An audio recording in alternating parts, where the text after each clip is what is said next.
कैसे हो दोस्तों। मैं मोहम्मद नईम शेख। तो मैं बताना चाहता हूँ कि मालिक के करम से और वालिदैन की दुआ से अल्हम्दुलिल्लाह हमारा 18 लोकसभा का जो नॉमिनेशन फॉर्म था मुंबई साउथ कॉन्स्टिट्यूंसी से वो 30 अप्रैल ट्यूसडे 2024 को एक्सेप्ट हो गया और 3 मई लास्ट डेट है फॉर्म सबमिट करने की और 4 मई को मालूम पड़ जाएगा कि किसका फॉर्म एक्सेप्ट हुआ किसका फॉर्म रिजेक्ट हुआ। लेकिन अल्लाह की तरफ से उम्मीद है कि हमारा फॉर्म एक्सेप्ट होगा, क्योंकि 2019 में भी हमने अपनी किस्मत आजमाई थी 17 लोकसभा इलेक्शन में, यही मुंबई साउथ कॉन्स्टिट्यूंसी से। तो कहने की बात ये है कि देख लीजिए हमारी बहुत ही छोटी पार्टी एम पॉलिटिकल पार्टी जो कि न्यू दिल्ली से रजिस्टर्ड है, इलेक्शन कमीशन ऑफ इंडिया से रजिस्टर्ड है, जिसका रजिस्टर नंबर है 56/185/2014/PPS-1, यानी 2014 से हमारी पार्टी रजिस्टर्ड है और अल्हम्दुलिल्लाह 10 साल हो चुके हैं।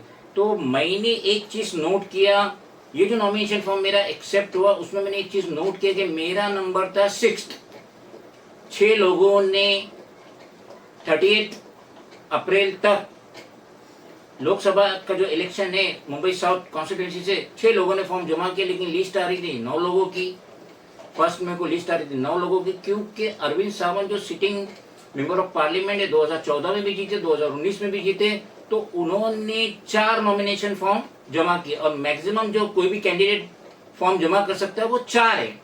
अब उन्होंने 4 फॉर्म जमा किए जबकि मैंने एक ही फॉर्म जमा किया, तो इससे जाहिर होता है कि मेरा कॉन्फिडेंस कितना था और शायद अरविंद सावंत का कॉन्फिडेंस मुझसे कम था। तो कहने की बात यह है कि अब ये जो लोकसभा का इलेक्शन हो रहा है और जैसे ही मैंने मेरा नॉमिनेशन फॉर्म भरा तो नीचे ओल्ड कस्टम हाउस के नीचे आके मैंने 45 सेकेंड का एक क्लिप बनाया और उसे मैंने व्हाट्सएप के तहत वायरल किया। अल्हम्दुलिल्लाह बहुत सारे लोगों का मुझे फोन आया, व्हाट्सएप आई, मुबारकबाद आई और हर कोई यही कह रहा था कि नईम भाई आप चिंता ना करो, हमारे घर का पूरा वोट आपको मिलेगा। कई लोगों ने ये भी कहे कि हम आपका जो हैंड बिल रहेगा, प्रचार रहेगा, मस्जिद में जाकर डिस्ट्रीब्यूट करेंगे। कई लोगों ने ये भी कहे कि हम हमारे समाज के लोगों से आपको मिलाएंगे।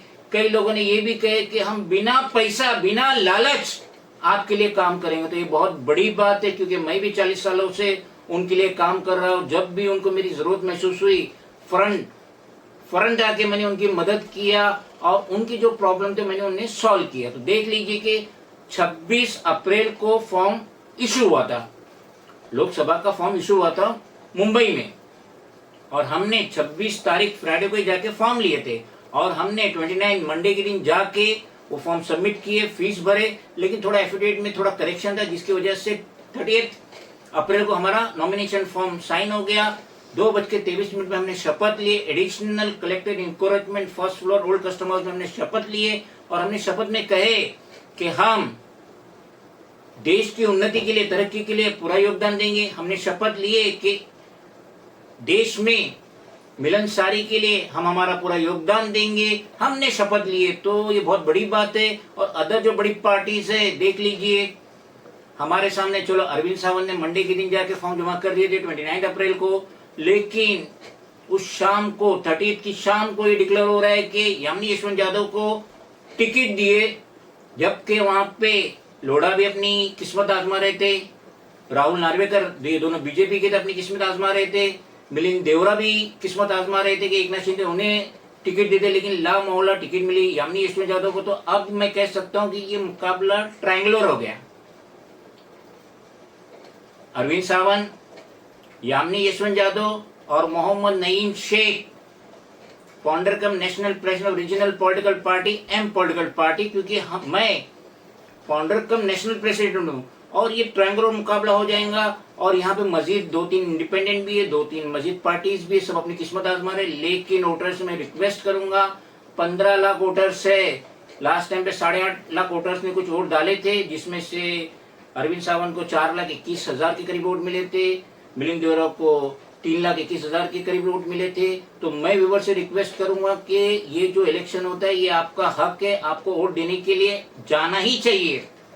आप किसी भी कैंडिडेट को वोट दीजिए, आपकी सिलेक्टेड पार्टी को वोट दीजिए, लेकिन वोट देने जाइए। और मुझे पूरी उम्मीद है कि मेरे चाहने वाले, मेरे पहचान वाले, जिनके लिए मैंने 40 साल मुंबई में रह के सर्विस दिया, तो मुझे वो अपना पूरा वोट देंगे, अपनी फैमिली का देंगे, अपने दोस्त अहबाब का देंगे। और मेरा टारगेट इस इलेक्शन में 50,000 वोट पाने का है। और जस्ट नाउ मुझे दिल्ली से लेडी का फोन आया, वो सर्वे कर रही थी और वो ये कह रही थी कि आपका क्या मैनिफेस्टो है, आप किसके लिए पहल कर रहे हो। तो मैंने कहा मैडम, दिल्ली में 200 यूनिट लाइट फ्री है, पानी फ्री है, हॉस्पिटल फ्री है, लेडीज को बस फ्री है, पंजाब में भी ये सुविधाएं मुयस्सर है, कर्नाटक में भी ये सुविधा मुयस्सर है। तो हमारे मुंबई वासियों को ये सुविधा क्यों मुयस्सर नहीं है?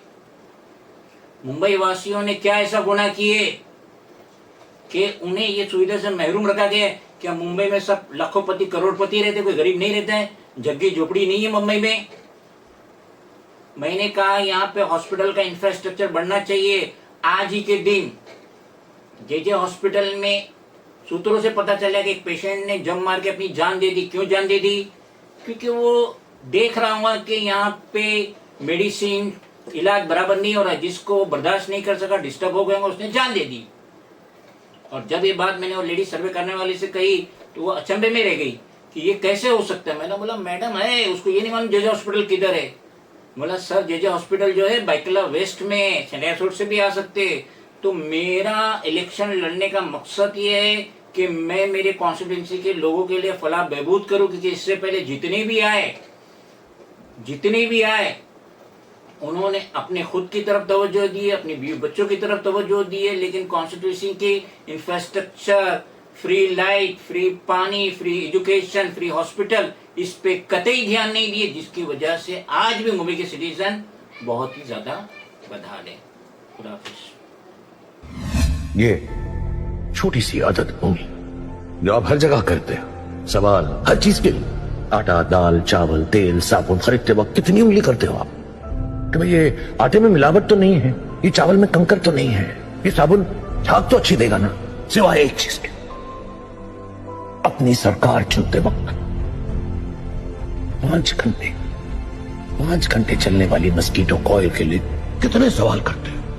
इसमें धुआं तो नहीं आएगा, ये बदबू तो नहीं देगी, इससे मच्छर तो मरेगा ना।